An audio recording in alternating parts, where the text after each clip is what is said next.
सर्वप्रथम सर्वांना श्री स्वामी समर्थ। गोकुळ अष्टमी किंवा कृष्ण जयंती, ह्या कृष्ण जयंतीला इतका महत्त्व आहे की अगदी लहानांपासून मोठ्यांपर्यंत हा जो उत्सव आहे मोठ्या आवर्जून साजरा केला जातो, अगदी भक्तिभावाने साजरा केला जातो। असं म्हटलं जातं घराचं गोकुळ झालं पाहिजे। म्हणजे काय, आपल्या घरात नवीन लग्न झालेलं असेल तर त्या महिलेला लवकरात लवकर एखादं बाळ व्हावं असं प्रत्येकाला वाटत असतं, घराचं गोकुळ झालं पाहिजे असं वाटत असतं। पण कधी कधी काय होतं ती आपण खूप सारे प्रयत्न करतो, डॉक्टरकडे सुद्धा जातो, विविध आपण ट्रीटमेंट घेत असतो, परंतु आपल्याला बाळ राहत नाही। त्यावेळेला आपण थोडंसं अध्यात्माकडे सुद्धा जायला हवं। तर बघा, गोकुळ अष्टमी म्हणजे कृष्ण जयंतीच्या दिवशी रात्री बघा, ज्या दिवशी कृष्णाचा जन्मोत्सव साजरा केला जातो, त्या दिवशी हा जन्म कृष्णाचा एका अशा फळातून साजरा केला जातो ज्याला आपल्या देवकी मातेची कूस असं म्हटलं जातं। तर बघा काय करतात, तर ही जी फळं आहेत ती फळं तर आणलेलीच असतात, परंतु त्यातनं काकडीला विशेष महत्त्व आहे। ही जी काकडी आहे हिला देठासकट आणलं जातं।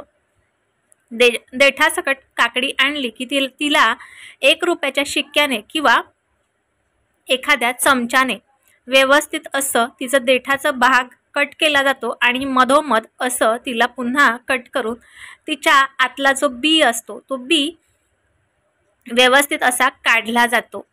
जो देठाचा भाग असतो तो असं म्हटलं जातं की गर्भपात म्हणजे बघा, आईची नाळ जोडलेली असते बाळाबरोबर, ही नाळ वेगळी करतात आणि आपल्या बाळाला आपण बघा, तर तो बाळ जो आहे म्हणजे कृष्णाची जी मूर्ती आहे ती त्या काकडी पूर्ण बियाने भरले रिकामी करतात, मधोमध कट करून थोडीशी, आणि त्यानंतर त्याच्यात बाळकृष्णाची मूर्ती ठेवतात, त्याच्यावर झाकण देतात आणि हा बाळकृष्णाचा जन्मोत्सव साजरा करत असतात।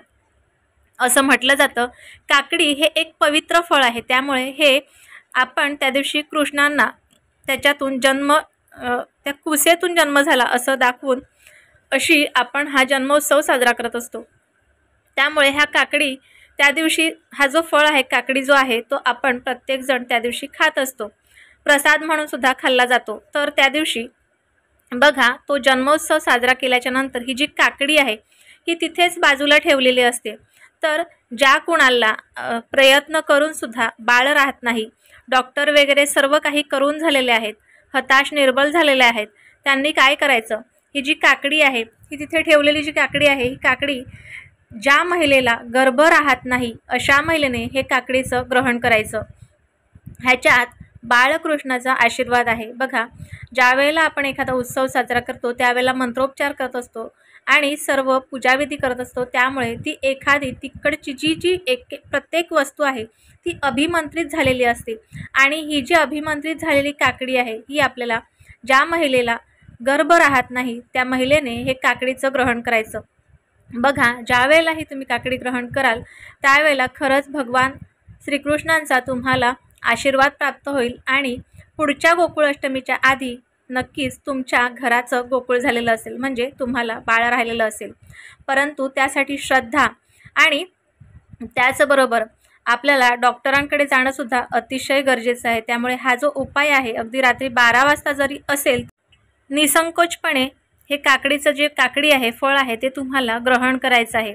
तुमच्याकडे रात्री 12 वाजता किंवा 12:40ला जेव्हा पण किंवा हे जन्मोत्सव साजरा करतात त्यावेळेला हे काकडी तुम्हाला नक्कीच खायचं आहे।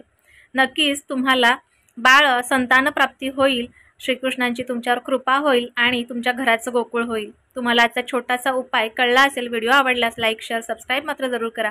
पुन्हा भेटूया अशाच एका नवीन व्हिडिओसोबत, नवीन विषयासोबत। तो पण सर्वांना श्री स्वामी